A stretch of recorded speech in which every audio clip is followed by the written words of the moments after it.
नमस्कार प्यारे बच्चों, कैसे हैं आप। उम्मीद है स्वस्थ होंगे, खुश होंगे और जहां भी होंगे कर रहे होंगे खूब सारे मजे। आप सभी का स्वागत है शिक्षास्त्र एजुकेशन में। अगर आप चाहते हैं आपको आपके सब्जेक्ट से रिलेटेड टॉपिक वाइज सारे वीडियो फ्री ऑफ कॉस्ट मिले तो सबसे पहले इस चैनल को शिक्षास्त्र एजुकेशन को सब्सक्राइब कर लीजिए और बेल आइकन बटन को प्रेस कर लीजिएगा ताकि सारे वीडियोस आपको मिले टाइम पर। तो चलिए शुरू करते हैं आज का लेक्चर। चलिए शुरू करते हैं। आज हम पढ़ेंगे क्लास 10th का चैप्टर नंबर 5 जिसका नाम है अर्थमेटिक प्रोग्रेशन और एक्सरसाइज 5.1 के बारे में आज हम बात करेंगे। अभी तक हम इंट्रोडक्शन वीडियो देख चुके हैं जिसमें हमने क्या देख लिया था कि एन टर्म का फॉर्मूला ड्राइव करना सीख लिया था और सम ऑफ सीरीज का फॉर्मूला ड्राइव करना सीख लिया था और जो इंपॉर्टेंट टर्मिनोलॉजीज थी उनके बारे में बात करी थी। क्योंकि प्रूफ ना एक्सरसाइज में नहीं है इसलिए हम इंट्रोडक्शन में देख लेते हैं और वो फॉर्मूले कैसे काम करते हैं वो भी हमने इंट्रोडक्शन में देख लिया था ताकि हम एक्सरसाइज में से पॉइंट टू पॉइंट बात करें। तो पहला क्वेश्चन पढ़ते हैं एक्सरसाइज का 5.1। In which of the following situation does the list of the number involve make an arithmetic progression and why. आपको एक प्रॉब्लम दी हुई है ना, और आपको इसको लिस्ट ऑफ नंबर्स में कन्वर्ट करना है और आपको ये बताना है कि जो लिस्ट ऑफ नंबर्स है वो एपी फॉर्म कर रहा है या नहीं। और आपको मालूम है कि एपी का मतलब क्या होता है, AP is a list of number. कल आपको कोई पूछे कहना एपी क्या है, एपी की डेफिनेशन बताइए, तो कहना AP is a list of numbers जिसमें जो एडजेसेंट टर्म है उनके बीच में डिफरेंस हमेशा सेम रहता है। ठीक है, 5, 8, 11, 14 और ये 17। ये एक लिस्ट ऑफ नंबर्स है ना। कितनी टर्म्स है इसमें? 5, 1 2 3 4 5। इसको बोलते हैं फर्स्ट टर्म क्योंकि फर्स्ट नंबर पे 8 हो गई second term, third term, fourth term, fifth term, ये हो गई लास्ट टर्म। इसी को बोला जाता है लास्ट टर्म और यही आपकी फिफ्थ टर्म क्योंकि आपने 5 ही नंबर लिखे हुए हैं फिफ्थ टर्म। अब आप देख रहे होंगे कि हर दो टर्म के बीच में डिफरेंस सेम है। देखिए 8 कब आया होगा? जब आपने 5 में 3 ऐड करा होगा। 11 कब आया होगा? जब 8 में 3 ऐड करा होगा। और 14 तब जब 11 में 13 ऐड करा होगा। और 17 जब 14 में 3 ऐड करा होगा। तो अगर हर एडजेसेंट टर्म के बीच में डिफरेंस सेम है, देखो हर दो टर्म के बीच में लगातार दो टर्म के बीच में, ऐसा नहीं आप इन दोनों के बीच में देख रहा है लगातार दो आगे पीछे, इन दो टर्म के बीच में अगर डिफरेंस सेम है तो हम बोलेंगे कि जो लिस्ट ऑफ नंबर है ये एपी को फॉर्म कर रहा है। इसका नाम है एपी, अर्थमेटिक प्रोग्रेशन। ठीक है, एपी की एक और डेफिनेशन बोली जाती है क्या, कि जो हर एपी की जो सक्सीडिंग टर्म है, सक्सीडिंग टर्म मतलब आगे आने वाली टर्म, बाद वाली टर्म, सक्सीडिंग मतलब बाद वाली टर्म, वो प्रीसीडिंग टर्म में एक फिक्स नंबर ऐड करने पर मिलती है। ये सक्सीडिंग टर्म है 8, आगे पिछली वाली टर्म में, प्रीसीडिंग टर्म में कुछ ना कुछ नंबर ऐड करने पे मिलेगी। क्या ऐड करने पे मिल रही? 3। तो इस 3 को जो एक फिक्स नंबर है इसको बोला जाता है कॉमन डिफरेंस। क्या बोला जाता है? Common difference. क्योंकि हर बार यही डिफरेंस आ रहा है, देखो हर दो टर्म के बीच में यही डिफरेंस है, इसलिए इसको बोला जाता है कॉमन डिफरेंस। ठीक है, इसको डिनोट किससे करते हैं? स्मॉल डी से। तो आपको मालूम चला कि लिस्ट ऑफ नंबर्स को हम एपी कैसे पहचानेंगे कि एपी है या नहीं, तो हम देखेंगे हर दो टर्म के बीच में, लगातार दो टर्म के बीच में डिफरेंस सेम होना चाहिए तो वो एपी है, अदरवाइज नहीं है। सबसे आसान डेफिनेशन ये इसकी यही है, list of numbers in which difference between adjacent term is same always. ठीक है, चलिए तो जो वर्ड प्रॉब्लम है उसे लिस्ट ऑफ नंबर्स में कन्वर्ट करना है। चलिए करते हैं, है ना। उन्होंने उसी तरीके से दी होगी कि वो अपने आप कन्वर्ट हो जाएगी। क्या है question? The taxi fare after each kilometre when the fair is 15 kilometre for the first kilometre and 8 kilometre for the each additional kilometre. वो बोल रहे हैं कि जो टैक्सी से आप जा रहे हैं, है ना, उसका फर्स्ट किलोमीटर का जो किराया है, taxi fare of taxi for first kilometre, जो फर्स्ट किलोमीटर का जो फेयर है वो कितना है? ₹15। पहले किलोमीटर का वो ₹15 लेंगे। उन्होंने बोला कि अब आप जितना भी एक्स्ट्रा चलेंगे हर एडिशनल किलोमीटर पे, हर एक किलोमीटर पे आपको अब 8 रुपीज देने पड़ेंगे। मतलब पहले किलोमीटर का 15 रुपये ज़्यादा ले रहे हैं और बाकी की जो हर एक किलोमीटर का 8 रुपये कम ले रहे हैं। और यही होता है, पहले किलोमीटर का हमेशा ज़्यादा ही लगता है। ठीक है, तो fair of taxi for first kilometre is 15 rupees, है ना। और यहाँ पे आ जाएगा fair of taxi for first 2 kilometre. कितने किलोमीटर का? फर्स्ट 2 किलोमीटर मतलब स्टार्टिंग से लेके अगर 2 किलोमीटर जाना होता तो कितना किराया लेते, है ना। आप ऐसी कंडीशन बना रहे हैं कि 1 किलोमीटर अगर हम जाएंगे तो 15 रुपये लगेंगे। अगर हम 2 किलोमीटर गए तो कहना पहले किलोमीटर का तो 15 लेंगे और अगले किलोमीटर का 8 लेंगे, तो कितने रुपीज़ हो गए? 23 रुपीज़ हो गए। ठीक है, 23 रुपीज़ हो गए। कहना भैया फेयर ऑफ टैक्सी, ये आप खुद लिख लेंगे, fair of taxi for first 3 kilometre, for first 3 kilometre. अगर आप 3 किलोमीटर जाएंगे उसी टैक्सी से तो कितना रुपीज़ लगेगा? तो मैं बोलूँगा पहले किलोमीटर का 15, दूसरे का 8 है ना, हर 1 किलोमीटर का 8, फिर अगला 1 किलोमीटर का 8, तो कितना हो गया 15 और 8 23 और 8 31 रुपीज, ये हो गया आपका 31 रुपीज। तो आपने देखा कि एक और बार कर लेते हैं, 4 नंबर जरूर लें, है ना। तो यहाँ 4 किलोमीटर का कितना लगेगा आपका, 4 किलोमीटर का लगेगा। आप ऐसे भी सोच सकते थे कि 2 किलोमीटर का 23, 3 किलोमीटर जाना, 1 किलोमीटर और जाना है, और 1 किलोमीटर का कितना ले रहा है 8 रुपये, तो 23 + 8 तब भी 31 आता। इसमें कर लेते हैं 4 किलोमीटर कैसे निकालेंगे, कहना भैया 3 किलोमीटर का है 31 रुपीज़, और 1 किलोमीटर बचा और 1 किलोमीटर का वो 8 रुपये ले रहे हैं, तो हो गया 31 + 8 कितना रुपीज़ हो गया 39 रुपीज़। तो क्या जो लिस्ट ऑफ नंबर्स बन रहे हैं, देखो फेयर का जो लिस्ट ऑफ नंबर्स बन रहे हैं, जो आपने फेयर से बनाया, किराए से बनाया है ना, किलोमीटर के हिसाब से, क्या ये एपी फॉर्मेट कर रहे हैं, तो जरा देखते हैं, लिख लेते हैं यहाँ पे क्लियरली, है ना, लिखेंगे क्लियरली 15, फिर इसके बाद आया 23 है ना, फिर आया 31 और फिर आया 39, 15 23 31 एंड 39 और डैश डैश डैश, इसके आगे आप गए नहीं क्योंकि इतने में आपके लिस्ट ऑफ नंबर्स बन गए। 4 नंबर्स बना ले बस, टाइम कम है तो 3 बना ले, 2 मत बनाए, 2 में नहीं मालूम चलेगा आपको, है ना। Clearly 15 23 31 and 39 form an AP, form an AP, ये एक अर्थमेटिक प्रोग्रेशन बना रहे हैं। ये लिस्ट ऑफ नंबर्स क्यों बना रहे हैं, उन्होंने कारण भी पूछा, देखो कारण पूछा है तो कारण भी बताना है, बिकॉज difference between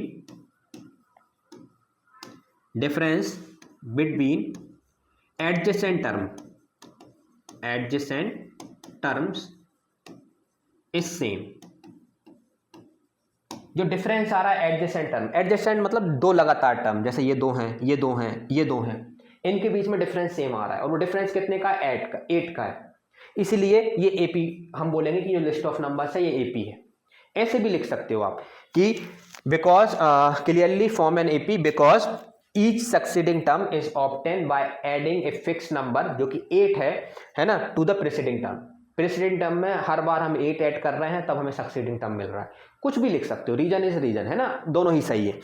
अगर 3 नंबर में क्वेश्चन आता तो आपको ऐसे रिप्रेजेंट करना है पूरा, है ना, ये ऐसे नहीं लिखना, वहां पे एग्जाम में पूरा लिखना। ये लाइन तो मैंने आपको टाइम बचाने के लिए करा है, और अगर यही क्वेश्चन ऑब्जेक्टिव में आया होता तो, और जाके चांस है कि ऑब्जेक्टिव में ही आएगा, ऑब्जेक्टिव में आता तो भैया हम डायरेक्ट कर लेते, हमें मालूम है पहले किलोमीटर का 15 रुपये लग रहा है, ठीक है, पहले किलोमीटर का 15 लग रहा है, हर बार 8 जोड़ रहा है, तो 15 में 8 जोड़ेंगे तो भैया 23 हो जाएगा, फिर 8 जोड़ देंगे इसमें तो 31 हो जाएगा, फिर 8 जोड़ देंगे तो 39 आ जाएगा। और हमें देख के ही मालूम चल रहा है, क्वेश्चन पढ़ के ही मालूम चल रहा है कि हर बार हम 8 ऐड कर रहे हैं। अगर हर बार 8 ऐड कर रहे हैं मतलब हर बार एक फिक्स नंबर ऐड कर रहे हैं। और एपी की डेफिनेशन क्या बोलती है कि अगर आप पिछली टर्म में हर बार एक फिक्स नंबर ऐड कर रहे हो तो जो लिस्ट ऑफ नंबर्स है वो एपी है। यही तो एपी की डेफिनेशन है। तो वो तो क्वेश्चन पढ़ के ही मालूम चल रहा था कि ये एपी है, फिर इतनी मेहनत क्यों करी रिप्रेजेंट करने के लिए कि हमें अपनी बात कहना आता है अच्छे से, है ना, बोल के नहीं, पूरा लिख के कहना आता है। देखो हमने पूरा लिखा है, इसलिए क्वेश्चन बनाए जाते हैं, नहीं तो देख के ही मालूम चल रहा है कि हर बार आप 8 किलोमीटर ऐड कर रहे हैं भाई तो एपी बनेगा ही। हाँ, ऐसा होता है कि पहले किलोमीटर में आप 8 ऐड कर रहे होते, फिर 8 फिर 10 ऐड करने लगते, फिर 11, तो एपी नहीं बनती, है ना। लेकिन अगर हर बार आप एक फिक्स नंबर ऐड करेंगे तो एपी तो बनेगी, है ना। तो इसमें कोई सोचने वाली बात थी नहीं, लेकिन क्वेश्चन अच्छा था कि कैसे रिप्रेजेंट करेंगे आप। चलिए सेकंड क्वेश्चन देखते हैं।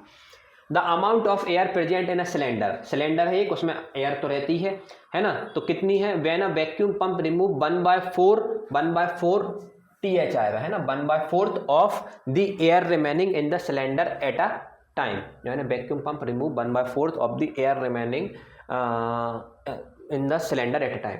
एक सिलेंडर है जिसमें एयर भरी हुई है जो कि रहती है, एक वैक्यूम पंप है। वैक्यूम पंप नहीं देखा आपने, लगाते हैं जो एयर को खींच लेता है ना। तो आपने एक बार में वैक्यूम पंप लगाया, एक टाइम पे लगा रहा है, लगाया, उसने मालूम है कितनी एयर खींच ली, 1/4 एयर उसकी खींच ली, पूरी नहीं खींची, 1/4 खींची, फिर आपने निकाल लिया, ठीक है, कुछ ना कुछ अभी एयर सिलेंडर में बची। फिर आपने क्या करा, फिर से लगाया एक बार में, फिर उसने 1/4 खींच ली, किसका, जो बच गई उसका, है ना, फिर आपने निकाल ली। फिर आपने 1/4 खींच ली, लगाया, मतलब वैक्यूम पंप लगाया, फिर उसने 1/4 खींच ली, फिर बच गई कुछ, एक बार में वो पूरी नहीं निकाल रहा, वो कितनी निकाल रहा है, 1/4, तो बचेगी कितनी। तो जरा पहले इसी क्वेश्चन को आप एक नंबर से समझते हैं ना, ताकि आपको ये 1/4 का मतलब समझ में आए। सपोज करिए, और ये एट अ टाइम का मतलब समझ में आए, एट अ टाइम मतलब एक बार में, है ना। सपोज करिए आपके पास 60 रुपीज़ है, कितने रुपीस हैं आपके पास? 60 रुपीस हैं।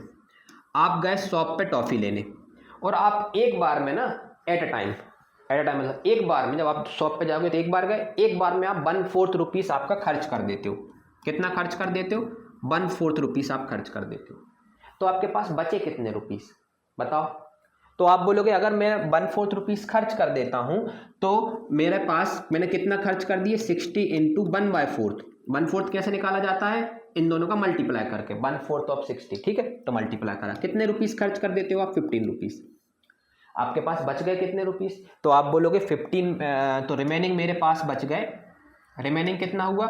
रिमेनिंग हुआ आपके पास 60 माइनस 15 जो कि हो गया 45 रुपीस। 45 रुपीस, इतने पैसे आपके पास बच गए।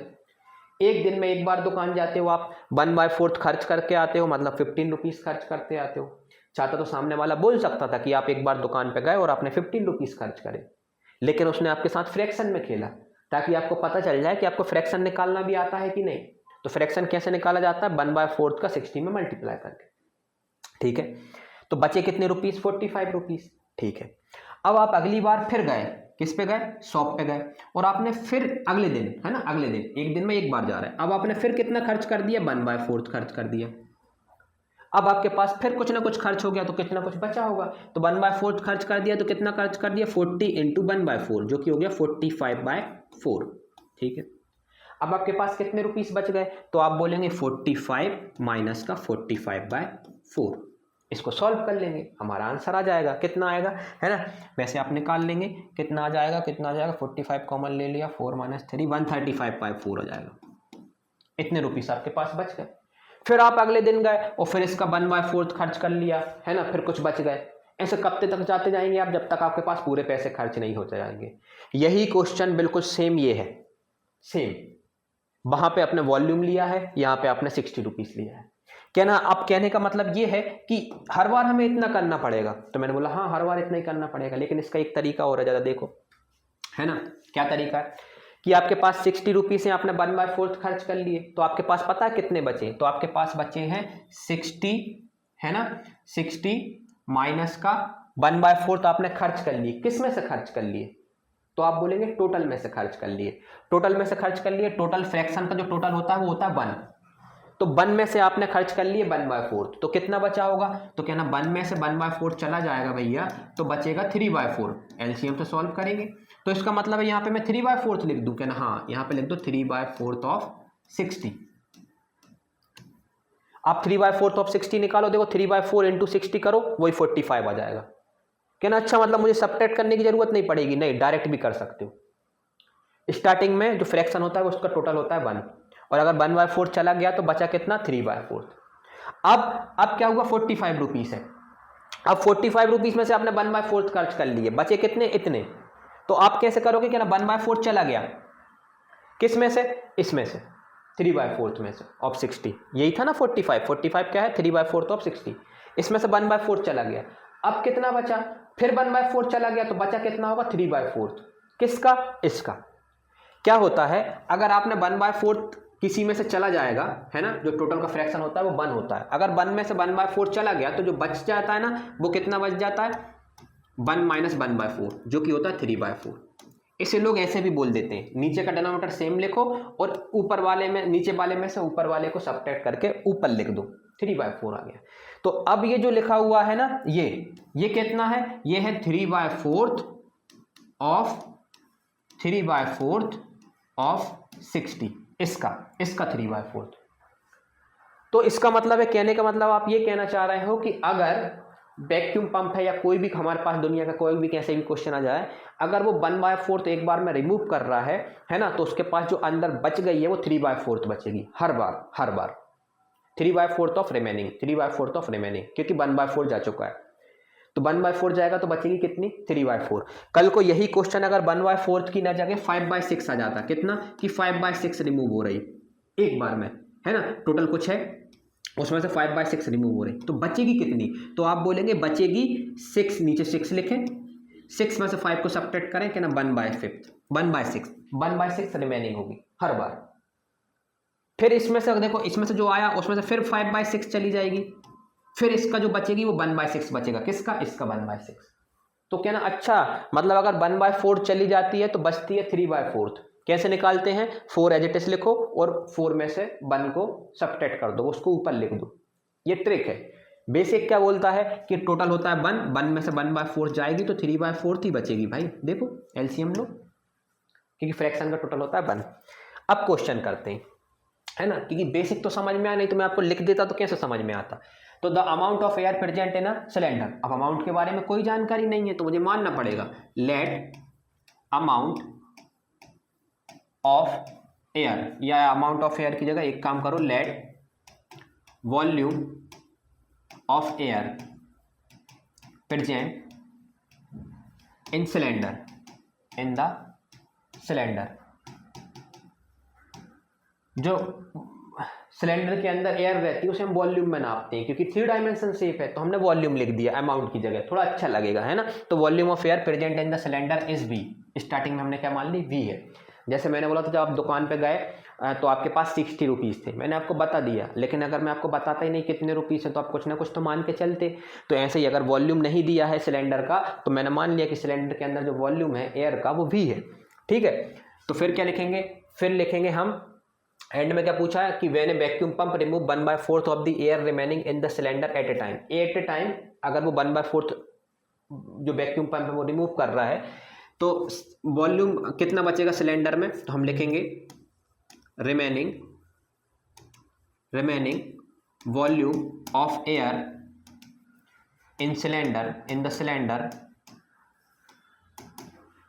है ना, सिलेंडर पूरा लिख दे रहा हूं, after removing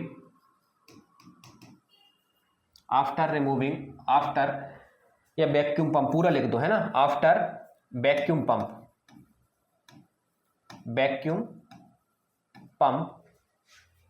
removes 1/4 of the air,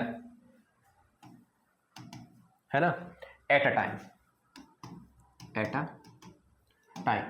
अगर वो एक टाइम पे 1/4 एयर रिमूव कर रहा है तो आपके पास कितनी एयर बचेगी, तो मैं बोलूंगा स्टार्टिंग में आपके पास भी थी, कहना हाँ स्टार्टिंग में भैया मेरे पास भी थी, है ना। फिर आपके पास क्या हुआ, आपके पास स्टार्टिंग में भी थी तो आपको मालूम है 1/4 चली गई, 1/4 चली गई तो आपके पास बची कितनी, तो यहाँ पे लिख रहा हूँ रिमेनिंग, है ना। रिमेनिंग कितनी हुई, कहना भैया रिमेनिंग हुई 3/4, क्योंकि 1/4 को आपने लिखना बताया था कि नीचे का 4 एज इट इज रहने दो और 4 में से 1 को सब्ट्रैक्ट कर दो तो आ गया 3/4, तो 3/4 रिमेनिंग हो गई। 3/4 किसका, वॉल्यूम का, टोटल का, ठीक है। तो यहाँ पे लिखेंगे 3/4, ये बच गई पहली बार में। पहली बार आपने वैक्यूम पंप लगाया, उसमें से 1/4 निकाल ली उसने, अब सिलेंडर में कितनी एयर बच गई, 3/4। अब इतनी बच गई आपके पास, अब आप क्या करेंगे, इसमें से फिर वैक्यूम पंप लगाया, तो वैक्यूम पंप लगाया तो इसने फिर 1/4 निकाल ली, तो अब बची कितनी, कहना 3/4, तो 3/4 किसका, इसका, तो 3/4 ऑफ v इंटू 3/4। तो आप देखेंगे कि 3/4 दो बार आ रहा है, तो 3/4 इंटू 3/4 का स्क्वायर हो जाएगा, ठीक है। तो यहां पे लेके देंगे 3/4 का स्क्वायर इंटू वी। कहना अच्छा ये तो पैटर्न फॉलो कर रहा है, वी तो आ रहा है हर बार। 3/4 पहली बार में आया क्योंकि बचने के बाद आया, फिर अगली बार फिर 3/4 बची होगी तो 3/4 में 3/4 का मल्टीप्लाई करो तो स्क्वायर आया। तो कहना अगली बार हम फिर करेंगे तो 3/4 फिर बच जाएगी, कहना हाँ, तो यहाँ पे आ जाएगा क्यू। अच्छा ये पैटर्न ऐसे काम कर रहा है, देखो इसके बाद देखो 3/4 आ गई, है ना। अब कहाँ लिख दूं, यहाँ पे लिख रहा हूं, उस सीक्वेंस को फॉलो करवा रहा हूं, है ना। कहां तक पहुंच चुके हो आप, यहां तक 3/4 of v, 3/4 of v of 3/4, यहां तक पहुंच चुके हो। अब फिर इसमें से कितनी बार वैक्यूम पंप लगाया तो 1/4 फिर चली गई, तो अब कितनी बचेगी, अब बचेगी 3/4 ऑफ 3/4 ऑफ 3/4 ऑफ 3/4, इसका 3/4, तो 2 3/4 तो पहले से ही थे, एक और आ गया तो 3/4 का होल क्यूब आ गया, वही लिखा है मैंने, और v तो एक ही बार रहेगा। तो आप क्या कर रहे हैं, आप इसको 1/4 तो जा रही है, 3/4 तो बच रही है, और हर बार 3/4 बच रही है, तो हर बार आप 3/4 का मल्टीप्लाई कर रहे हैं, ठीक है। ये क्वेश्चन आपको अगर लग रहा हो कि नहीं समझ में आ रहा, ये थोड़ा कम समझ में आ रहा है, तो इसलिए क्योंकि यहाँ पे नंबर चल रहा है v, आप वर्ड में खेल रहे हो। यही क्वेश्चन अगर आप वो 60 से करोगे जो मैंने अभी आपको कराया था, आपको समझ में आ रहा होगा यार 60 लिए थे, 1/4 खर्च हो गए, मतलब 15 रुपये खर्च हो गए, 45 रुपये बचे मेरे पास। समझ में आ रहा था क्योंकि वहाँ नंबर में था, हम इमेजिन कर पा रहे थे। यहाँ हम वर्ड में खेल रहे हैं। लेकिन आप बेसिक पे चलो, है ना, कि अगर 1/4 एक बार में रिमूव होती है तो 3/4 बचती है। 3/4 कैसे बचती है ना, इसको 1 में से सब्ट्रैक्ट करके लिख देते हैं। तो हर बार 3/4 बचेगी, तो हर बार 3/4 का मल्टीप्लाई होगा। तो देखो पहली बार 3/4 का मल्टीप्लाई हुआ, दूसरी बार मल्टीप्लाई हुआ पिछली टर्म में 3/4 का, तो होल स्क्वायर हो गया। फिर इसमें 3/4 का मल्टीप्लाई हुआ तो होल क्यूब हो गया। ठीक है, ये आपको वहां कुछ नहीं बताना है। ठीक है, आपको सिर्फ इतना बताना है, ये आपके लिए था। ये क्वेश्चन हम चाहे थे तो हम डायरेक्ट भी लिखवा सकते थे, है ना, कि 3/4 हर बार बचेगी। लेकिन आपको बेस क्लियर होना जरूरी है ना। अगर बुक में क्वेश्चन दिया तो इसका मतलब है कुछ सोच समझ के दिया है आपका बेस बनाने के लिए। तो आप देखेंगे कि क्लियरली क्या लिखेंगे, this is not an AP, this is not an AP. ये एपी नहीं है। क्यों नहीं है? बिकॉज, कारण भी लिखेंगे आप, है ना, because difference between adjacent term is not same, term is not same. जो एडजेसेंट टर्म के बीच में डिफरेंस है, देखो इन दोनों के बीच में जो डिफरेंस है वो इन दोनों के बीच में डिफरेंस है और वो इन दोनों के बीच में डिफरेंस है, सेम नहीं है, अलग अलग है। आप बोलोगे आपने निकाला कहाँ, निकालने की जरूरत नहीं है, देख के ही मालूम चल रहा है। देखो इन दोनों के बीच में डिफरेंस कितने का है ना, 1/4 का। जबकि इन दोनों के बीच में डिफरेंस कितने का, जब आप इनको सब्ट्रैक्ट करेंगे तो देखो 1/4 तो नहीं आएगा, देख के ही मालूम चल रहा है। यहाँ स्क्वायर और क्यूब में वहाँ कहानी चल रही, आपको बस देख के बताना, ये थोड़ी बताना कि डिफरेंस कितना तो आप निकाल रहा है, देख के ही पता चल रहा है। किसी ने नंबर लिखा है 0, 50, फिर 60 लिख दिया और फिर 70 लिख दिया, देख के ही मालूम चल रहा है हर टर्म के बीच में डिफरेंस सेम नहीं है। हम निकाल के थोड़ी बताना है हमें, ठीक है, क्योंकि यहाँ 50 है, यहाँ 10 है, यहाँ 10 है। चलो, क्वेश्चन बहुत अच्छा था, है ना। समझने वाले इसमें थोड़ा टाइम खर्च करेगा और जिसको जल्दी बढ़ना है वो तो आगे निकल ही जाएगा, है ना, कहेगा छोड़ो। लेकिन अगर आप इस क्वेश्चन को बैठ के समझ रहे हैं तो आप याद रखिएगा कि आपका ऐसा नहीं है कि एक क्वेश्चन छूट रहा है। ये एक, आप सोचेंगे क्वेश्चन ही तो छोड़ रहे हैं हम, क्वेश्चन नहीं छोड़ रहा है, आप एक तरीके से एक ना पूरा पैटर्न छोड़ रहे हैं। आपने फ्रैक्शन के बारे में जाना कि अच्छा 1/4 चला जाता तो 3/4 बचता है। क्यों बचता है? क्योंकि टोटल फ्रैक्शन 1 होता है, 1 में से 1/4 गया तो 3/4 बचा। कल को इसी को बेस बना के एक अच्छा क्वेश्चन कहीं बड़ी क्लास में पूछा जाएगा और आप यहाँ इस चीज़ को छोड़ के जाएंगे तो वहाँ वो क्वेश्चन नहीं कर पाएंगे। ये कहानी बनती, हम छोड़ देते हैं कि ना छोटा क्वेश्चन है, छोड़ो ना यार, क्या फ़र्क पड़ता है, ऑब्जेक्टिव में आएगा। नहीं भाई, बुक का, अगर आप बुक पढ़ रहे हैं स्कूल में तो आपकी बुक का हर क्वेश्चन आपसे बनना चाहिए, हर मतलब हर, चाहे वो एग्जाम्पल हो चाहे एक्सरसाइज हो, यही नियम है। रेफरेंस बुक बने ना बने, अपनी बुक जरूर बननी चाहिए, ठीक है।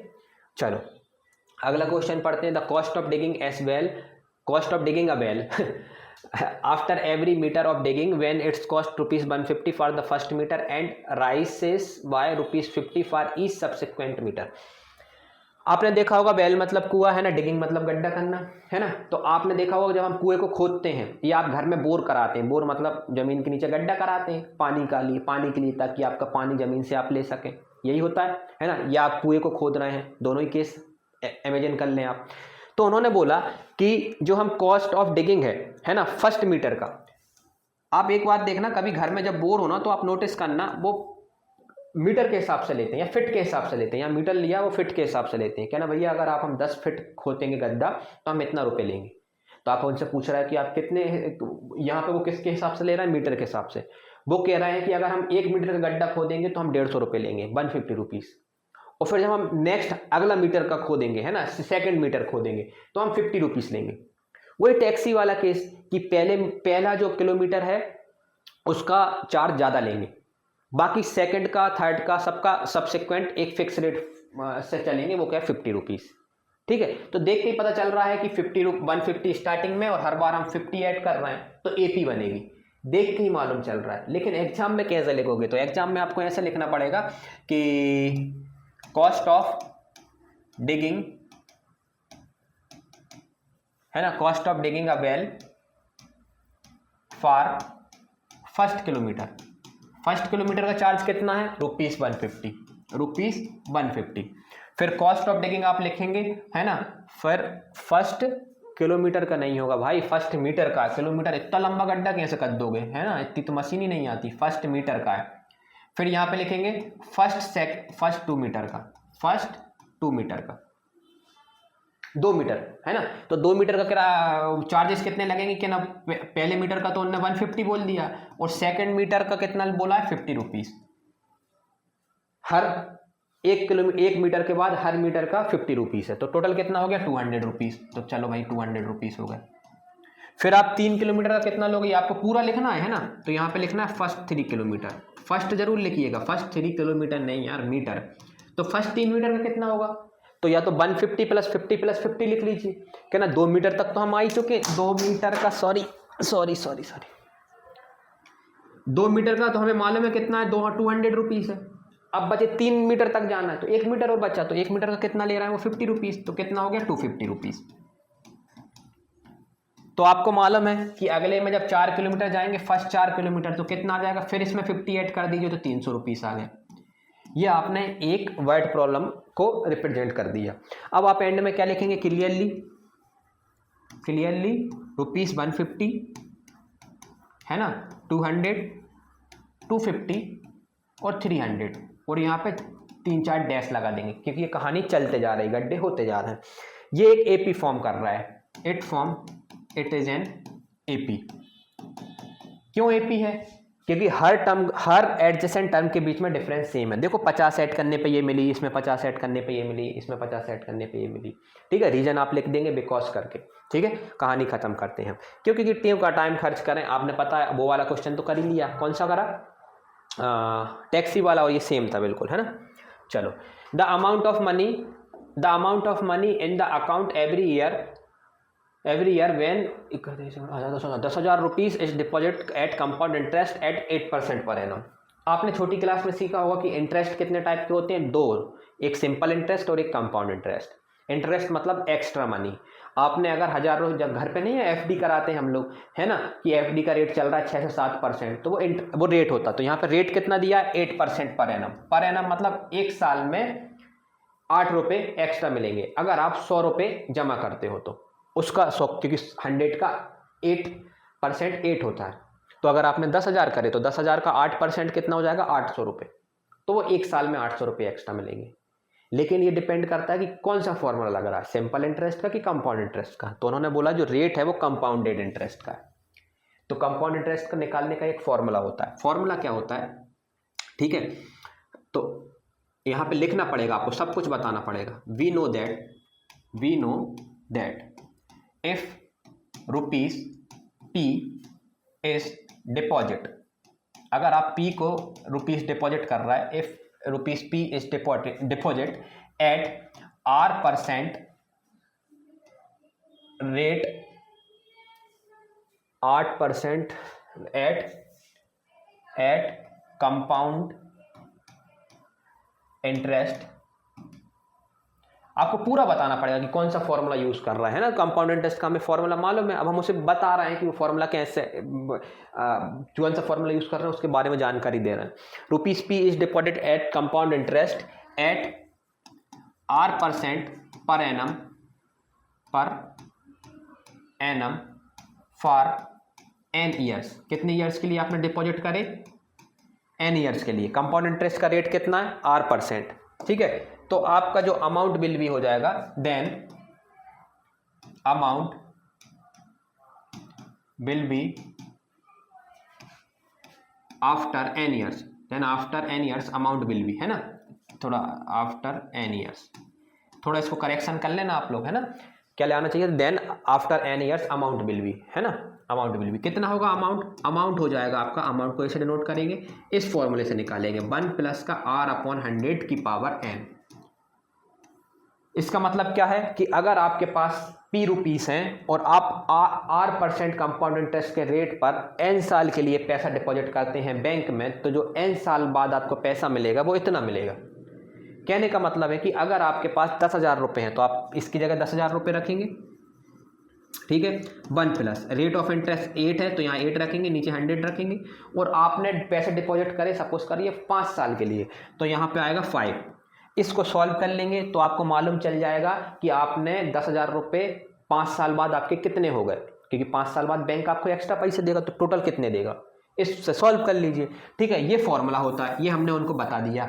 ठीक है, तो अब हमें एंड में डायरेक्ट क्या लिखना है, क्योंकि हमने सब कुछ उनको जानकारी दे दी है, तो फिर हमें लिखना है कि अमाउंट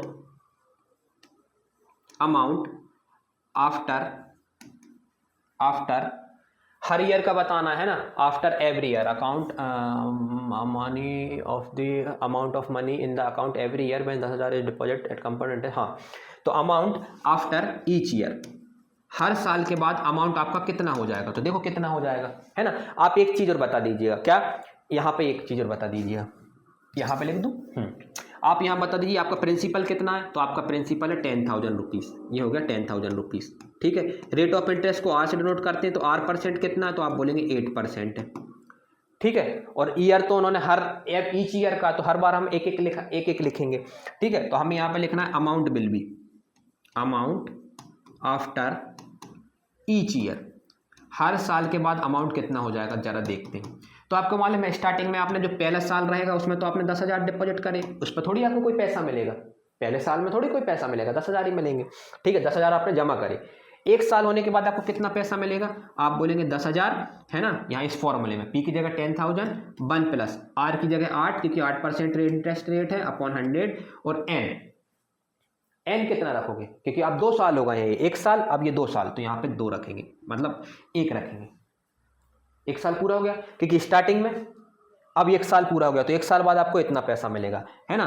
तो फिर अगले साल कितना मिलेगा, तो कहना भैया अब 2 साल पूरे हो जाएंगे, फिर कितना मिलेगा, कहना 10,000, 1 प्लस 8 अपॉन 100, कितने साल पूरे हो गए, कहना 2 साल पूरे हो गए, तो अब एन की जगह कितना आ जाएगा 2, ये इतने आपने स्टार्टिंग में डिपॉजिट करे थे, फिर 1 साल बाद इतना पैसा हो गया, फिर 1 साल बाद इतना पैसा हो गया, फिर अगले साल कितना हो जाएगा, तो आपको मालूम है ये सेम 10,000, 1 प्लस 8 अपॉन 100 और पावर में जाएगा 3।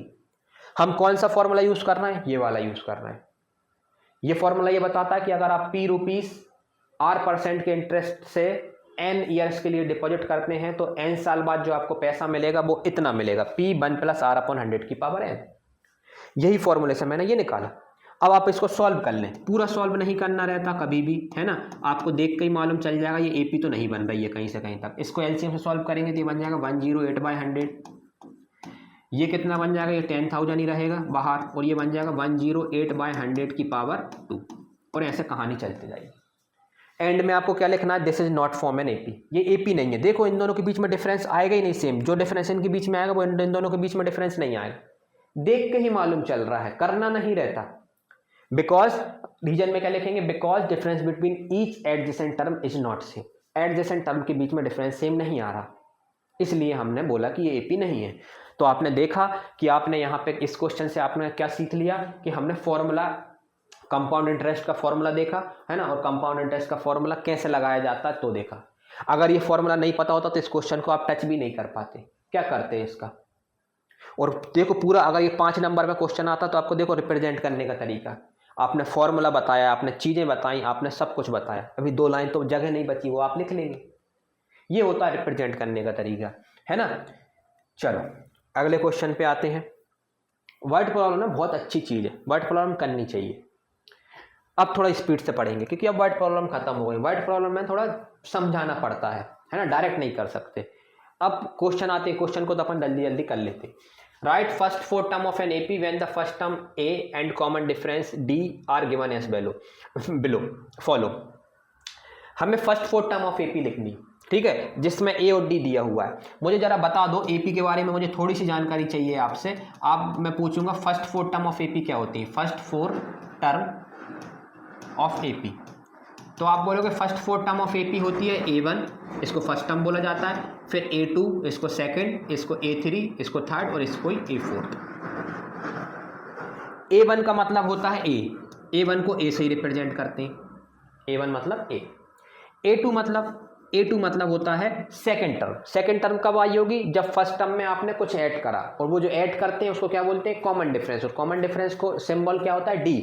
तो जब आपने A1 में D ऐड करा होगा तब आपको A2 मिला, तो A2 का फॉर्मूला क्या बन गया, A प्लस D या A1 प्लस D। A1 का नाम ही तो A है, फर्स्ट टर्म को A1 भी बोल सकते हो, A भी बोल सकते हो, कोई फर्क नहीं पड़ता, जनरली वो A बोलते हैं, ठीक है। हम A1 इसलिए हमने A1 बराबर A लिखा। तो सेकंड टर्म आ गई। भैया थर्ड टर्म कैसे निकालेंगे, A3 कैसे निकालेंगे? A3 कब आई होगी आप सोचो जरा, जब आपने A2 में क्या ऐड करा होगा, D ऐड करा होगा। D क्या, वही कॉमन डिफरेंस जो हर पिछली टर्म में ऐड करते हैं तब हमें अगली टर्म मिलती है। तो आपने A2 में एक ऐड कर दिया है ना, तो आपने बोला A2 प्लस D। A2 क्या था, A1 प्लस डी, A1 मतलब वही A प्लस डी है ना। फिर A3 A4 कैसे मिलेगा, क्या ना भैया A4 मिलेगा A3 प्लस डी। पिछली टर्म में मैं फिर डी ऐड कर दूंगा, हर बार मैं डी ऐड करते जाऊंगा, मुझे 4 टर्म मिलती जाएगी, मतलब 4 टर्म मिल गई। ऐसे कहानी चलती जाएगी, मैं डी ऐड करते जाऊंगा, मेरा कहानी बनती जाएगी। तो आपको बस एक बार देखना है ना। First term of an AP क्या होता है, कभी कोई पूछे क्या ना A1 A2 A3 A4, क्या ना फर्स्ट टर्म A1 मतलब A ही होता है। सेकंड टर्म कैसे निकलेगी, ए जो पिछली टर्म है उसमें डी ऐड कर देंगे। थर्ड टर्म कैसे निकलेगी, जो सेकंड टर्म है उसमें डी ऐड कर देंगे। ठीक है, अब ये कहाँ से मिलेंगे, ए और डी कहाँ से मिलेंगे, ये क्वेश्चन आपको देगा, ये इनके बारे में नहीं सोचना, ये क्वेश्चन आपको देगा। आपको मालूम है first fourth term of an AP लिखना है ना। तो हम लिखेंगे let first fourth term of AP, let first fourth term of AP क्या है, A1 A2 A3 और A4। लिखने का तरीका बता रहा हूं मैं आपको, है ना, डायरेक्ट भी तो एक लाइन में हो सकता है ये क्वेश्चन। तो A1 की वैल्यू क्या होती है, क्या ना A कितना दिया है, क्या ना 10। A2 की वैल्यू क्या होती, क्या ना A2 मतलब A1 में D ऐड कर दो, पिछले वाले में D ऐड कर दो। तो A1 हमारा कितना है 10, उसमें D ऐड कर देंगे, कितना हुआ 10, तो आंसर आ गया 20। फिर A3 कितना होगा, क्या ना A3 आ जाएगा, A2 में हम D ऐड कर देंगे। A2 कितना आया, देखो आपका 20 आया, उसमें D ऐड कर देंगे मतलब 10 ऐड कर देंगे तो 30 आया। फिर A4 कैसे आया, अब A4 आप डायरेक्ट निकाल दो, A4 मतलब पिछली टर्म में 10 ऐड कर दो तो 40। कहना अच्छा ये है रिप्रेजेंट करने का तरीका।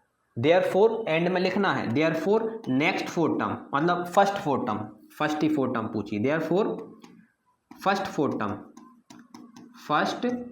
Fourth term of AP are, जो एपी दी हुई पहली 4 टर्म क्या है 10 20 30 और 40, 10 20 30 40 4 टर्म। आपको मालूम है आगे की टर्म क्या आएगी 50 60 70 80, हर बार 10 ऐड हो रहा है। ये है क्वेश्चन रिप्रेजेंट करने का तरीका। आप बोलोगे इतना क्यों खींच रहा है, क्योंकि अगर ये क्वेश्चन आता है तो ऐसे करना है। अभी तो ऑब्जेक्टिव में आया तो आपको मालूम है कि पहली टर्म है 10, पहली टर्म है 10, अगली टर्म क्या होगी, क्या ना उसमें फिर कोई कॉमन डिफरेंस ऐड कर दो। कॉमन डिफरेंस कितना दिया है 10, तो इसमें जब 10 ऐड करेंगे तो 20, फिर ऐड करेंगे तो 30, फिर ऐड करेंगे तो 40। ये तो भैया एक ही लाइन में हो गया। हाँ, लेकिन ये रिप्रेजेंट करने का तरीका है, इसलिए हमने इतनी डिटेल में कराया। ठीक है, एक ही क्वेश्चन था कराने लायक डिटेल में, अब तो आप कर ही लेंगे।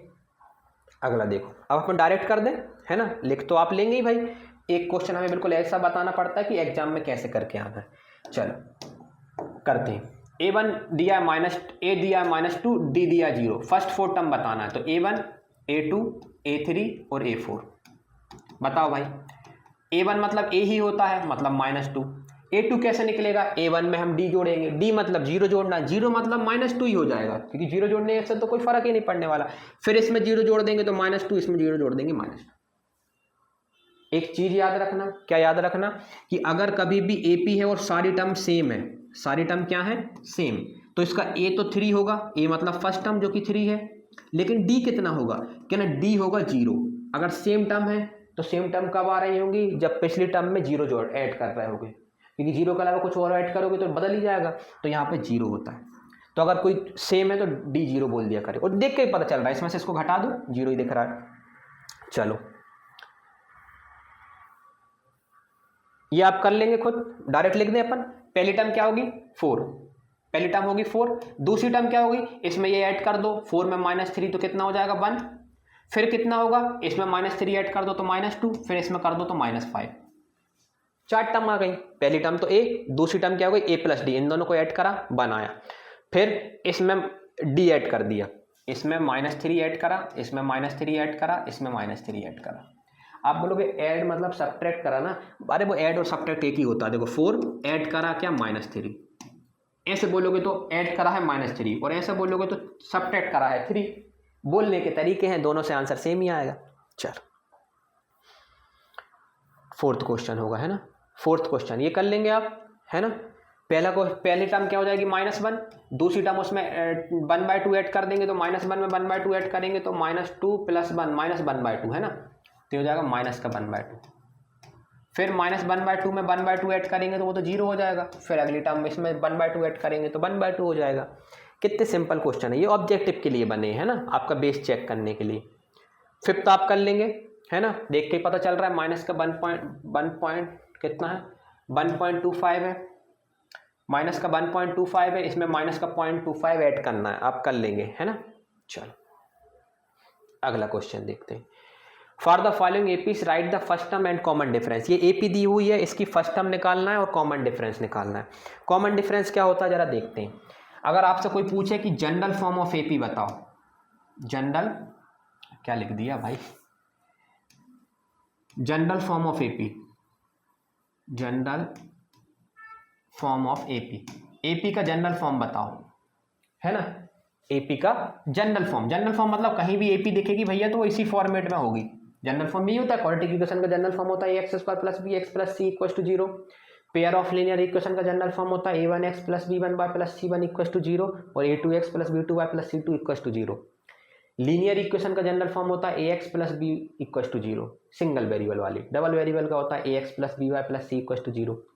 जनरल फॉर्म से एक क्वेश्चन हमेशा बन जाता है, तो जनरल फॉर्म सभी के पता होने चाहिए। जनरल फॉर्म होता है एपी का ए, पहली टर्म होती है ए, दूसरी टर्म कब आई होगी जब इसमें आपने डी ऐड करा होगा, फिर तीसरी टर्म कब आई होगी जब पिछली वाली में डी ऐड करा होगा तो ये 2d हो गई, और थर्ड टर्म कब आई होगी जब आपने इसमें ऐड करा होगा मतलब 3d हो गई।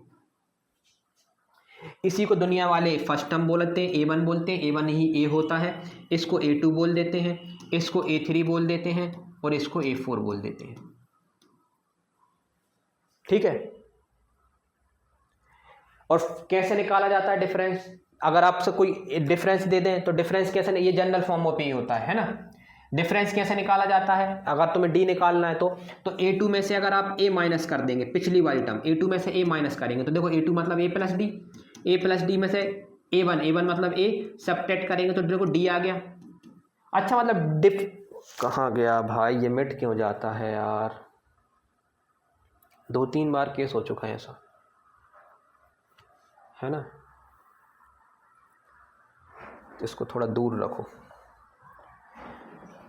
तो कहाँ थे अपन, हमने लिखा था कि a1 मतलब होता है a, a2 मतलब होता है a + d, a3 मतलब होता है a + d, a + 2d।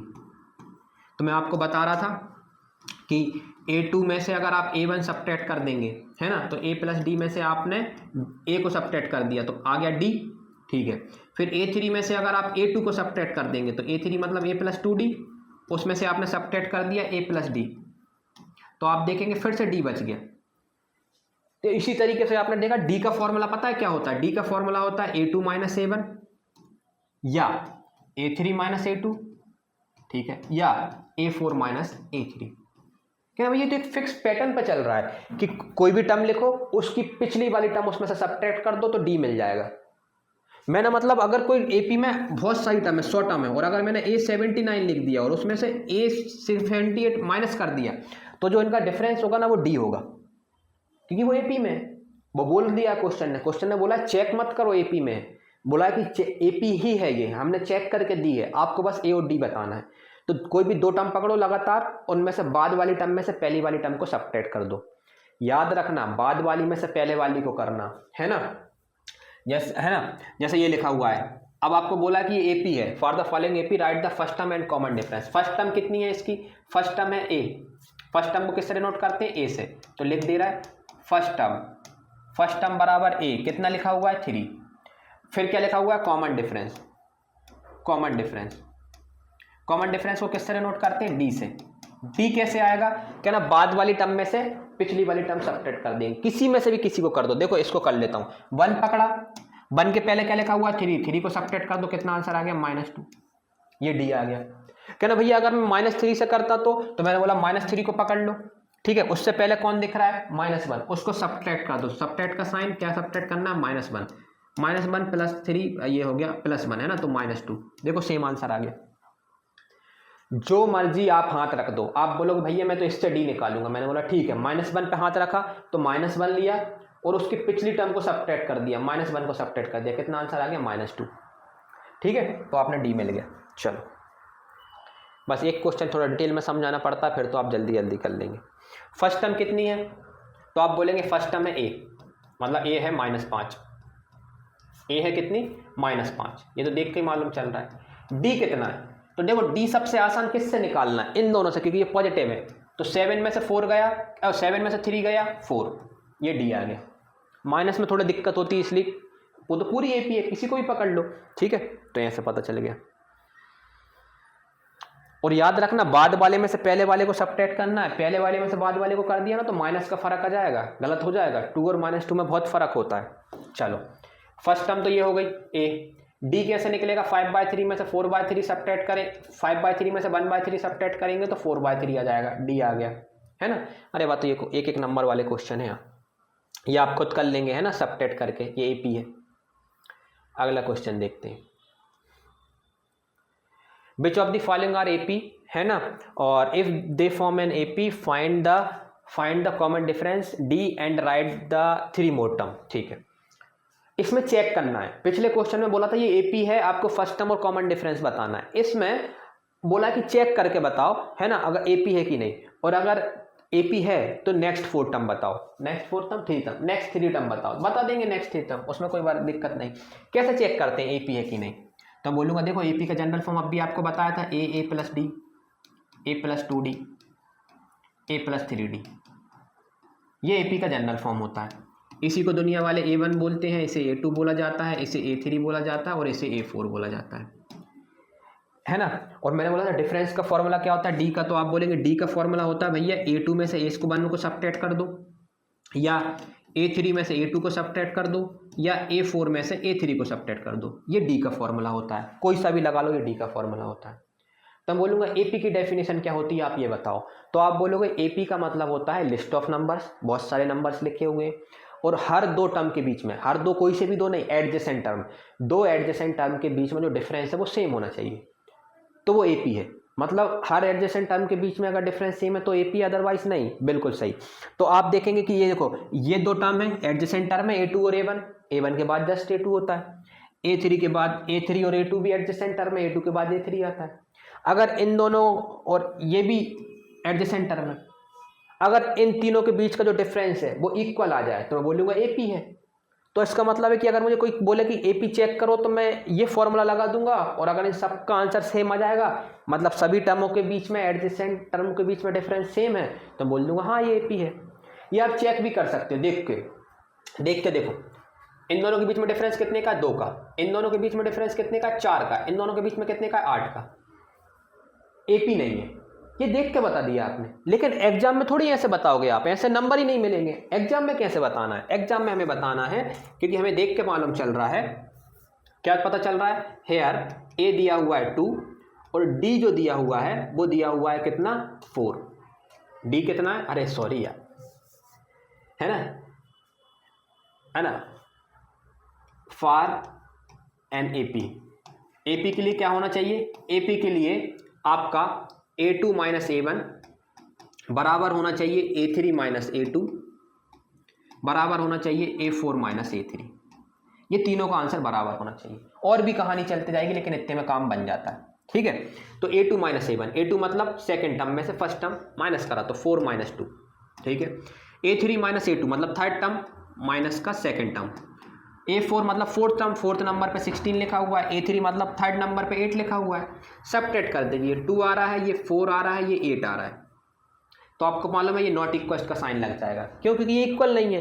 तो आप यहाँ पे रीजन लिखेंगे, क्योंकि A2 minus A1 not equal to A3 minus A2, therefore it is not an AP, it is not an AP। ये AP नहीं है, कुछ और है, कोई और सीरीज है। कहना और कौन सी सीरीज हो सकती है दुनिया में, तो कहना AP होती, GP होती, HP होती, ये आप आगे जाके पढ़ेंगे। ये AP नहीं है। AP के लिए हर 2 टर्म के बीच में डिफरेंस सेम होना चाहिए।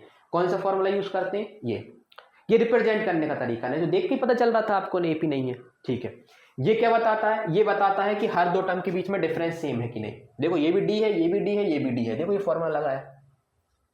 और तुम आपको मालूम है कि किसी का भी आंसर सेम नहीं आ रहा है ना। अगर सेम नहीं आ रहा है यहाँ पे D भी लिख सकते हो आप, ये D। अगर D सेम ही नहीं आ रहा, इसका D अलग आ रहा है, इसका अलग आ रहा है, इसका अलग, तो हम AP कैसे बोलेंगे।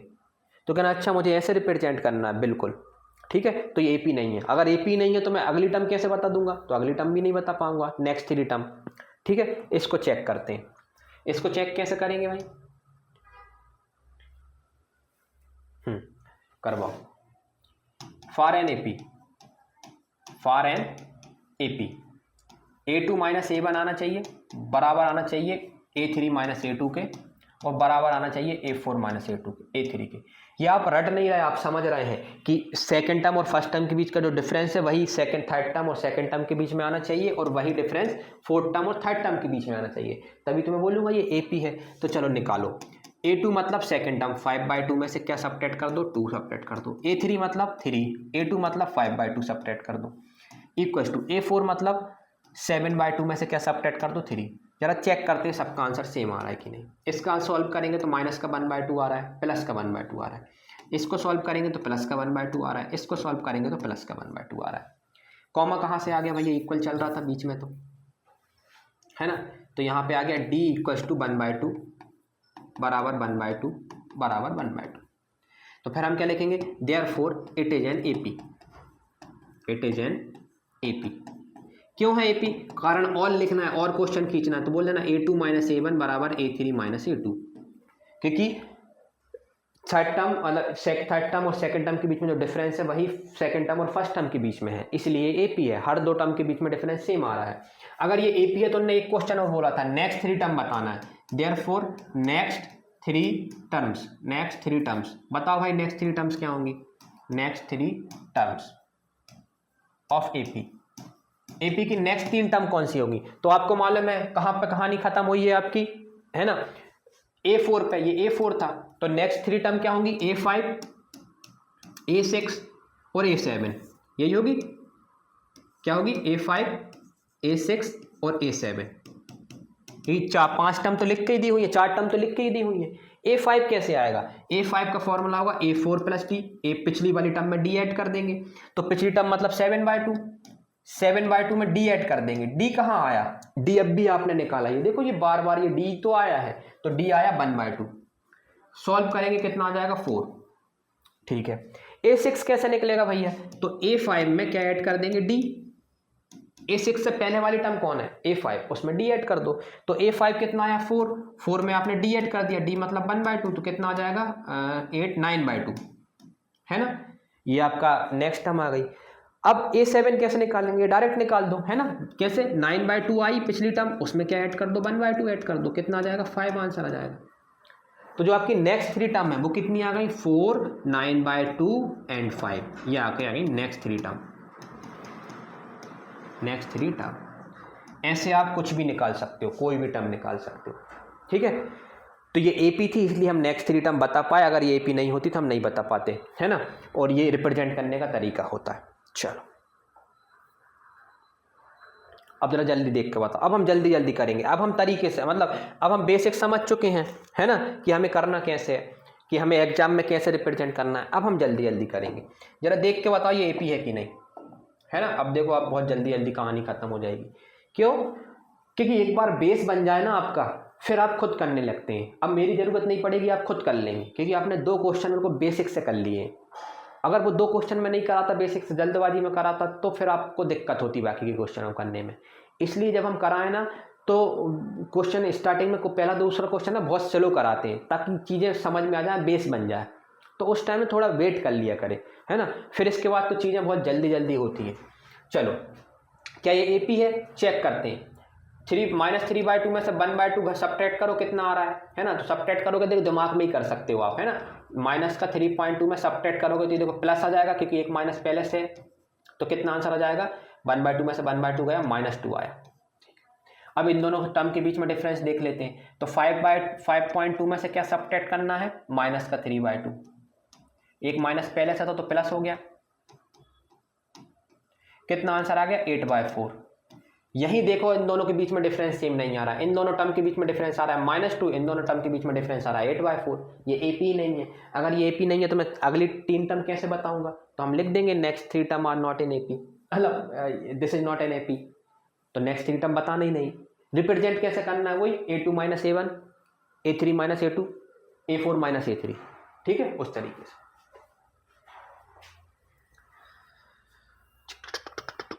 कौन सा क्वेश्चन था? सेकंड हो गया आपका, थर्ड हो गया आपका, है ना, फोर्थ करते हैं। देख के बताओगे भैया कि एपी है कि नहीं, जब भी चेक कर लेते हैं, है ना। चलो बताओ, -6 में से अगर सब्ट्रैक्ट करोगे -10 को तो माइनस माइनस प्लस हो जाएगा, तो ये 4 आ जाएगा। -2 में तो -6 सब्ट्रैक्ट करोगे तो ये भी 4 आ जाएगा, और इसमें से ये सब्ट्रैक्ट करोगे तो ये भी 4 आ जाएगा। ये एपी है, क्योंकि हर टर्म के बीच में डिफरेंस सेम आ रहा है, और सब्ट्रैक्शन आपको आना चाहिए। ये नहीं कि 2 में से -2 सब्ट्रैक्ट नहीं कर पा रहा है, 2 माइनस सब्ट्रैक्ट का साइन, वो दूसरा नंबर भी माइनस में, तो माइनस माइनस प्लस हो गया तो 4 आया, है ना भाई। ये नहीं बता पाएंगे हम, है ना, क्योंकि ये बहुत बेसिक है, तो एक बार बता सकते हैं बस हम ये। चलो ये हो गया। अब नेक्स्ट 3 टर्म कैसे निकालोगे? तो नेक्स्ट 3 टर्म कैसे आएंगी? नेक्स्ट टर्म्स कहां पे कहानी खत्म हुई? 2 पर, तो 2 पर कहानी खत्म हुई, तो अगली टर्म जो कैसे आएगी, उसमें कॉमन डिफरेंस जोड़ दो। कॉमन डिफरेंस है 4, तो 2 में 4 जोड़ोगे तो 6 आ जाएगा। फिर इसमें 4 जोड़ दोगे तो कितना आ जाएगा? 10। फिर इसमें 4 जोड़ोगे तो आ जाएगा 14। नेक्स्ट 3 टर्म मिल गई। अगली टर्म क्या आएगी? 18, 22, है ना। हम कर सकते हैं, खुद ही निकाल सकते हैं। चलो ये बताओ देख के, है ना, इसमें से इसको सब्ट्रैक्ट करोगे तो देखो आंसर आ गया √2। जब इसमें से इसको सब्ट्रैक्ट करोगे तो आंसर आ गया √2। क्यों? क्योंकि 3, देखो सब्ट्रैक्ट करके बताऊं, 3 प्लस का 2 √2 में से सब्ट्रैक्ट करा क्या? 3 प्लस का √2। एक चीज सिखाई है आपको कि माइनस के बाद जो नेक्स्ट टर्म लिखे हमेशा ब्रैकेट में लिखें। यहाँ गलती हो जाती है, क्योंकि माइनस अंदर जाता है और लोग लेके नहीं जाते। माइनस का 3 माइनस का √2 अंदर गया, आपको मालूम है 3 से 3 कट गया, 2 √2 में से 1 √2 चला जाएगा, तो कितना √2 बचेंगे? 1 √2, वही तो मैंने लिखा है। फिर जब आप इसमें से इसको सब्ट्रैक्ट करेंगे तो फिर √2 आ जाएगा। आप देख रहे हैं हर टर्म के बीच में, हर एडजेसेंट टर्म के बीच में डिफरेंस सेम है, तो ये एपी है। तो जो नेक्स्ट टर्म आएंगी वो नेक्स्ट टर्म क्या होंगी? क्या ना, 3 प्लस √2 में फिर √2 ऐड कर दो, तो ये बन जाएगा 3 प्लस का 4 √2। फिर अगली टर्म 3 प्लस का 5 √2। फिर अगली टर्म 3 प्लस का 6 √2। सिंपल है। क्या क्या ऐड करना है? बार बार √2 ऐड करना है। √2 ही ऐड क्यों करना है? क्योंकि कॉमन डिफरेंस है। चलो इसको सब्ट्रैक्ट करो, देख के ही पता चल रहा है ये एपी नहीं है, देख के ही मालूम चल रहा है, सॉल्व भी नहीं करना। कैसे? जरा देखना जरा। 2.2 में ये कुछ नहीं है तो यहां 0 लगा दो। कैसे? देखो समझाओ। 0.2 है क्या ना, 2 टर्म है तो 20 कर दो, ये है 0.22, ठीक है। इसको 220 कर दो, इसको 0.22, इसमें तो 3 ही टर्म है ना, और इसमें कितनी हो जाएंगी? 0.2222, तो इसको 4 टर्म कर लो। डेसिमल के बाद 0 लगाने से कोई फर्क नहीं पड़ता, आपको मालूम है ना यार। इसको हटा दो, है ना, कंफ्यूज हो जाओगे, ऐसे ही कर लो। ये 0.22 लिखा है, ये डेसिमल के बाद 2 की जगह 20 सपोज कर लो, क्योंकि डेसिमल के बाद 0 लगा सकते हैं। तो सब्ट्रैक्ट करोगे तो कितना आ जाएगा? 22 में से 20 का तो 2 बच जाएगा, ठीक है। फिर जब इनको इसमें से सब्ट्रैक्ट करोगे तो ये 22 नहीं है, इसमें एक 0 लगा लो, तो 220 हो गया। तो 2 में से 220 सब्ट्रैक्ट करोगे तो 2.2 आ गया, है ना। देखते हैं क्या सही बोला मैंने, गलत बोला। 0.22 में से 0.220 सब्ट्रैक्ट करा आपने तो आ गया 002, जबकि मैंने क्या लिखा है? 02, गलत लिखा है। देखो ये होती गलती, ये लिखा है 0.002, है ना। क्यों हुई गलती बताओ? क्योंकि मैंने उसको गलत पढ़ा। मैंने लिखा 222 में से 220 सब्ट्रैक्ट करूंगा, 222 में से 220 सब्ट्रैक्ट करूंगा तो 2 ही बचेंगे, लेकिन वो डेसिमल के बाद हैं भाई, तो वो क्वेश्चन कुछ ऐसा है 0.220, मतलब 0.222 में से 0.220 सब्ट्रैक्ट करोगे तो यहाँ 0 यहाँ 2 बचेगा, 2 तो बचेगा, लेकिन डेसिमल के बाद 2 0 और आएंगे, ठीक है। तो अब देखो इसमें क्या करोगे, इसमें भी वही बचेगा, लेकिन इसमें 3 0 आ जाएंगे, 002। क्या ये सेम है? बिल्कुल सेम नहीं है, ये डिफरेंस अलग है, ये डिफरेंस अलग है, ये डिफरेंस अलग है। सबसे छोटा ये है ना, ये भी पता होना चाहिए कि सबसे छोटा ये है। तो ये एपी नहीं है। अगर ये एपी नहीं है तो फिर हम बात आगे बढ़ाएंगे ही नहीं, नेक्स्ट 3 टर्म कहाँ से लाएंगे। चलो ये तो तुम आप खुद कर लोगे, है ना, देख के ही पता चल रहा है डिफरेंस कितना आने वाला है। डिफरेंस कितना आने वाला है इसके बीच में? क्या ना, -4। इन दोनों के बीच में -8 में से -4 जाएंगे तो -4 बचेगा, और इसमें से करोगे तो -4 आ गया। ये एपी है। अगर ये एपी है तो नेक्स्ट 3 टर्म बताओ, नेक्स्ट 3 टर्म कितनी आ जाएंगी, है ना। -4 ऐड कर दो, किसमें? -12 में। -12 में ऐड कर रहा हूँ -4, तो बन जाएगा -12 -4 -16। फिर अगली टर्म कितनी आ जाएगी? -20। फिर अगली टर्म -24, ठीक है, 24, बिल्कुल। तो ये आपकी AP बन गई। चलो ये क्वेश्चन बताओ, अब भी थोड़ी देर पहले एक चीज सिखाई थी, अगर सभी में, अगर लिस्ट ऑफ नंबर में सारी टर्म सेम है तो समझ जाना उनके बीच में कॉमन डिफरेंस कितने का है, 0। इनके बीच में इसमें से इसको घटाओ तो 0 आएगा, इसमें से इसको 0, इसमें से इसको घटाओ 0। अगर डिफरेंस 0 आए तो AP है, बिल्कुल AP है। AP का मतलब होता है डिफरेंस सेम आना दो एडजेसेंट टर्म के बीच में, तो वो तो 0 भी हो सकता है डिफरेंस, तो बिल्कुल सही है। तो नेक्स्ट 3 टर्म क्या होंगी, अब नेक्स्ट 3 टर्म भी 1/2 -1/2 और -1/2 ही होंगी, कितनी भी टर्म ले लो इस AP की सभी 1/2 ही होंगी। चलो ये आप खुद कर लेंगे, डिफरेंस बिल्कुल सेम नहीं दिख रहा है ना, देख के ही मालूम चल रहा है इसके बीच में डिफरेंस 2 का है, इनके बीच में 6 का है, इनके बीच में 3 का है। अरे 3 का नहीं है भाई, कितने का है, 7 गए 18 का, 18 का है ना, 18 का है। पहली दो टर्म के बीच में डिफरेंस 2, फिर 6, फिर 18, बिल्कुल डिफरेंस सेम नहीं है, तो ये AP नहीं है। अब आपको एक इंटरेस्टिंग थिंग बता दे रहा हूँ, चीज़ बता दे रहा हूँ, है ना, 1 3 9 27, ये AP नहीं है। लेकिन हर टर्म आप नोटिस कर रहे होंगे, हर टर्म में पिछली टर्म का कोई मल्टीप्लाई हो रहा है, ऐड नहीं हो रहा, मल्टीप्लाई हो रहा है। देखो 3 का मल्टीप्लाई करूंगा, 3 का मल्टीप्लाई करूंगा, तो अगर पिछली टर्म में कुछ ना कुछ मल्टीप्लाई, एक फिक्स नंबर का मल्टीप्लाई करें तो नेक्स्ट टर्म आ जाए, तो जो सीरीज बनती है ना उसको बोलते हैं GP। क्या बोला जाता है, GP। और अगर डिफरेंस सेम होता है तो AP। अगर हाँ पिछली टर्म में कुछ ना कुछ ऐड करके अगली टर्म मिल रही है तो AP बोलेंगे, और मल्टीप्लाई करने पे मिल जाएगी तो GP मिल रही है। कह रहा ये GP इस साल है, नहीं ये नेक्स्ट ईयर है। वो तो क्वेश्चन आ गया तो मैंने आपको बता दिया कि अच्छा कि भैया अगर दो टर्म में, पिछली टर्म में कुछ ना कुछ मल्टीप्लाई करने पर नेक्स्ट टर्म मिल रहा है तो मैं उसे GP बोलूंगा। GP का full form geometric progression, P से तो प्रोग्रेशन है ही, जियोमेट्रिक, ठीक है। भूल जाओ, है ना जो बताया, लेकिन याद रख सको तो अच्छी है, अगले साल काम आएगा, ठीक है। चलो ये AP है, बिल्कुल AP है, देख के पता चल रहा है हर टर्म के बीच में डिफरेंस A है ना, लिख भी नहीं रहा मैं तो, अब A है। तो अगली टर्म क्या आएगी, अगली टर्म आएगी 5A 6A और 7A, ठीक है, कर लेंगे आप लोग। देख के ही मालूम चल रहा है ये AP नहीं है, क्योंकि इन दोनों के बीच में डिफरेंस सेम नहीं, डिफरेंस सेम नहीं, डिफरेंस सेम नहीं, ये तो मल्टीप्लाई हो रहे हैं। A में A का मल्टीप्लाई करोगे, देखो इसमें A का, इसमें जल्दी आ जाओ भाई, ठीक है, देखो इसमें एक इसका मल्टीप्लाई करोगे A का तो A² आएगा, इसमें A का मल्टीप्लाई करोगे A² आएगा, इसमें A का मल्टीप्लाई करोगे A² आएगा। क्या ना भैया ये AP नहीं है, अभी आपने बताया था ना ये GP है। एग्जाम में लिख के मत जाना ये GP है, GP इस साल सिलेबस में नहीं है, अगले साल है ना। ये हमें तो सिर्फ आप दिख गई सामने चीज़ें, इसलिए बता दिया कि अच्छा मल्टीप्लाई करने, पिछले नंबर में मल्टीप्लाई करने पर नेक्स्ट नंबर मिले तो उसे AP नहीं GP बोलते हैं। तो एक्स्ट्रा नॉलेज आपके लिए, है ना। हमें तो ये बताना था ये AP है कि नहीं, तो it is not an AP। अगर AP नहीं है तो हम अगली 3 टर्म भी नहीं बताएंगे। ये अच्छा क्वेश्चन है, ये मैं करा देता हूँ यार। देखो अच्छे क्वेश्चन तो मैं कराऊंगा, वो क्वेश्चन है जो नहीं कराने वाला है, मतलब वो समझ जाओ वो होमवर्क के लिए, आप खुद कर सकते हो, ठीक है। मुझे जरा बताओ, देख के लग रहा है कि ये पता नहीं क्या है, तो पहले से सॉल्व करना पड़ेगा। तो कैसे सॉल्व करेंगे, तो √2 लिखेंगे, √8 को लिखो पहले। √8 का मतलब होता है, रूट को कैसे सॉल्व करा जाता है, 8 लिखेंगे, प्राइम फैक्टर निकालेंगे, 2 4 जा, 2 2 जा, 2 1 जा, फिर 2 2 की पेयरिंग करते हैं, क्योंकि स्क्वायर रूट है, क्यूब रूट होता तो 3 3 की पेयरिंग करते, 2 की पेयरिंग से एक नंबर बना 2, ठीक है। तो इसका मतलब है कि जो √8 है इसका आंसर क्या हुआ, जिन जिन की पेयरिंग हो गई, इन दो से 1 2 बाहर आया, तो जो बाहर आया वो रूट के बाहर आएगा, और रूट के अंदर कौन आएगा, जिसकी पेयरिंग नहीं हो पाई, इस 2 की नहीं हो पाई थी, 2 आ गया। अच्छा, मतलब √8 को 2√2 लिख सकते हैं, बिल्कुल √8 को 2√2 लिख सकते हो आप। अब √18 को लिख के बताते हैं। √18 को सॉल्व करो, किससे डिवाइड हो रहा है, 2 से, 9 टाइम्स गया, 3 से 3 टाइम्स गया, किस की पेयरिंग हो गई, देखो इन 2 3 से एक 3 बन गया, तो ये 3 कहाँ जाएगा, रूट के बाहर, और ये इस 2 की पेयरिंग नहीं हो पाई तो ये रूट के अंदर रह जाएगा। तो √18 को क्या लिख सकते हो आप, 3√2। रूट सॉल्व करना सिखा रहा हूँ, 3√2। इसी तरीके से जब आप इसका करोगे तो ये लिखा है 4√2।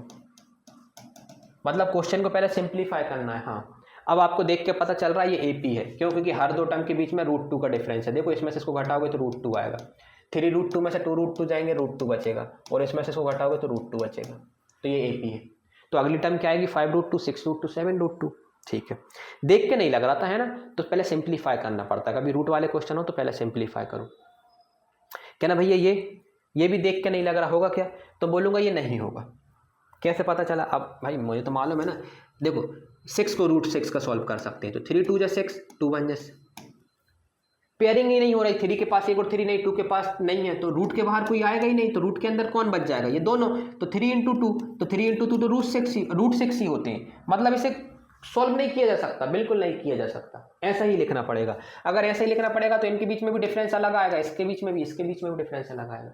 हाँ, इसको जरूर लिख सकते हो आप, देखो इसे ऐसे लिख लो, √3 एज इट इज रहेगा, इसे लिखेंगे, √6 ही लिखेंगे, सॉल्व नहीं होगा। √9 सॉल्व हो जाता है, कितना होता है? 3 होता है, और इसको क्या लिख देंगे? 2√3। ठीक है, अब आप इनके बीच में डिफरेंस देखेंगे, डिफरेंस क्या आ रहा है? √6 माइनस √3, सॉल्व भी नहीं होगा। अब इनके बीच में डिफरेंस कितना आ रहा है? 3 माइनस का √6, सॉल्व भी नहीं होगा। और इनके बीच में डिफरेंस कितना आ रहा है? 2√3 माइनस का 3, सॉल्व भी नहीं हो रहा। तीनों के बीच में डिफरेंस अलग अलग आ रहा है, तो मैं बोलूंगा it is not a AP. ये तो देख के ही मालूम चल रहा होगा यार ये एपी नहीं है, ये तो स्क्वायर फॉर्म में लिखा है, तो इसे कैसे लिखेंगे? 1 का स्क्वायर कितना होता है? क्या ना, 1 का स्क्वायर भैया 1, 3 का 9, ये 25 और 7 का 49, और इन सब के बीच में डिफरेंस सेम नहीं है, क्योंकि इनके बीच में डिफरेंस 8 का है, इसमें 16 का है और इसमें 24 का है, ये एपी नहीं है। ठीक है, खत्म हो जाओ यार। फिर क्या लिखा हुआ है? ये लिखा हुआ है, ये मेरे हिसाब से 73 नहीं, 7 की पावर 3 होना चाहिए था, है ना? चेक कर लेना आप, वो तो आप कर ही लोगे, है ना? कितना होगा?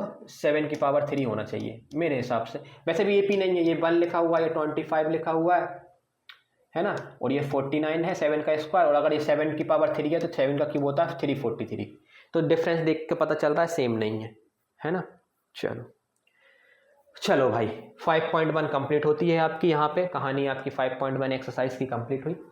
5.1 आपने देखा, हमने थोड़ा, हालांकि ये जितने भी क्वेश्चन करे वो सारे 1-1 नंबर वाले ही हैं या 2 नंबर वाले, लेकिन कई बार ये क्वेश्चन 4 नंबर में भी जाते हैं, जैसे वर्ड प्रॉब्लम थी।